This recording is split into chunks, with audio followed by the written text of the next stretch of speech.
Assalamualaikum warahmatullahi wabarakatuh. Salam sejahtera untuk kita semuanya. Selamat malam Dewan Juri yang terhormat dan juga teman-teman sekalian.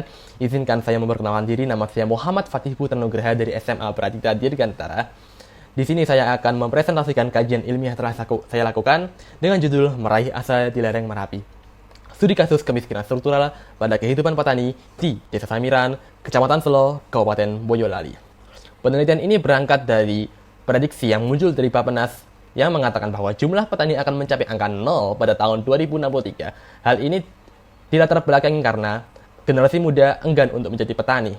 Alasan terbesarnya adalah petani identik dengan pendapatan yang rendah, juga identik dengan pekerjaan untuk golongan tua. Hal ini membuat saya penasaran dan beranggapan bahwa petani identik dengan kemiskinan.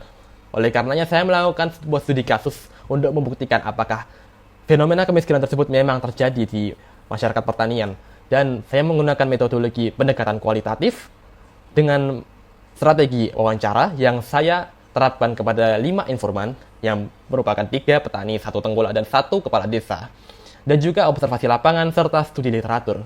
Kemudian menggunakan data-data yang telah saya temukan, saya menganalisis menggunakan teori kemiskinan yang diajukan oleh Velo Somarjan, yakni kemiskinan struktural terjadi saat sebuah kelompok masyarakat tidak memiliki fasilitas, modal, sikap mental, dan jiwa usaha yang memadai untuk melepaskan diri dari kondisi sosial tersebut.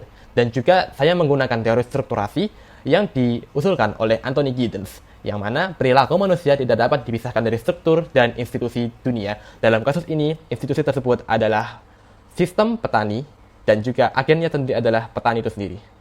Kemudian, dari metodologi tersebut, saya membuat sebuah rumusan masalah, yakni bagaimana pola-pola kemiskinan struktural pada petani di Desa Samiran, Kecamatan Selo, Kabupaten Boyolali terjadi. Saya mengharapkan sebuah informasi mengenai pola-pola kemiskinan yang terjadi di Desa Samiran. Dengan begitu, saya berharap pembaca dapat mengetahui bagaimana kondisi ekonomi pada masyarakat pertanian di sayuran dan tembakau, sehingga melalui fenomena tersebut, kita dapat menganalisis faktor-faktor yang penyebabnya, kemudian kita bisa menyelesaikan fenomena kemiskinan ini dengan mengetahui faktor-faktor tersebut. Kemudian, hasil yang saya temukan adalah petani di Desa Samiran tergolong miskin. Saya menyimpulkan hal ini melalui 4 faktor yang saya temui, yakni pendapatan petani di Desa Samiran berada di bawah UMK. Hal ini menyalahi pengertian dari UMK sendiri yang tertera pada Undang-Undang Nomor 13 Tahun 2003 yang menyatakan bahwa UMK adalah standar hidup layak sebagai manusia. Kemudian angka keluarga prasejahtera yang tinggi, yakni berjumlah 224 keluarga. Hal ini menunjukkan bahwa terdapat 224 keluarga di Desa Samiran yang masih belum mampu memenuhi kebutuhan sandang, pangan, dan papan. Kemudian yang ketiga adalah tingkat pendidikan yang cenderung rendah, di mana lebih dari 2.000 penduduk dari 4.079 total penduduknya berpendidikan terakhir SD atau tidak tamat SD. Terakhir, rendahnya akses akan listrik, air, dan koneksi jalan sehingga masyarakat kesulitan untuk memenuhi kebutuhan hidupnya.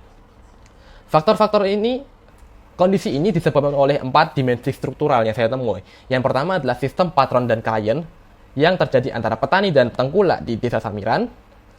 Dalam hal ini kita berbicara tentang sistem pertanian hortikultura dan juga hukum pasar bebas, di mana harga dari sayur-sayuran yang dijual di pasar di Pasar Induk Cepogo cenderung menjadi rendah karena kebanyakan sayur-sayuran tersebut dijual pada masa panen raya, sehingga terjadi penumpukan komoditas di dalam pasar induk tersebut yang menyebabkan harga dari sayuran menjadi anjlok dan petani mengalami kerugian yang terjadi secara terus-menerus. Faktor kedua adalah sistem patron klien yang terjadi pada sistem pertanian tembakau, di mana petani tidak bisa ikut menentukan harga karena harga dari tembakau yang dijual pada dasarnya bergantung pada harga yang ditetapkan oleh cukong di rantai distribusi akhir.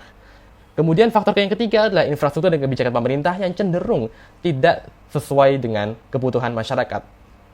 Sebagai contoh, dana hasil bagi cukai tembakau digunakan untuk membeli barang-barang yang sebenarnya kurang dibutuhkan oleh petani, yakni kultivator atau traktor, yang mana pada dasarnya petani sebenarnya membutuhkan pupuk. Kemudian faktor terakhir adalah tingkat pendidikan dan pola pikir masyarakat Desa Samiran yang cenderung rendah dan menyebabkan pola pikirnya cenderung konservatif. Sebagai kesimpulan, studi kasus yang telah dilakukan melalui wawancara, observasi, dan studi literatur, petani di Desa Samiran tergolong sebagai masyarakat miskin karena pendapatannya berada di bawah UMK, infrastruktur yang kurang memadai, dan tingkat pendidikan yang rendah. Faktor-faktor yang menyebabkan hal tersebut diantaranya adalah sistem patonan kekayaan, serta hukum pasar di sektor hortikultura dan tembakau, kemudian kurangnya intervensi pemerintah, dan pola pikir masyarakat yang cenderung tradisional, dan pada akhirnya, kondisi serta penyebab-penyebabnya sejalan dengan teori-teori yang dijelaskan oleh Selo Semarjan dan teori strukturisme yang dijelaskan oleh Anthony Giddens. Jadi sekian presentasi yang dapat saya sampaikan.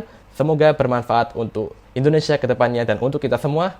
Sekian dari saya. Terima kasih. Wassalamualaikum warahmatullahi wabarakatuh.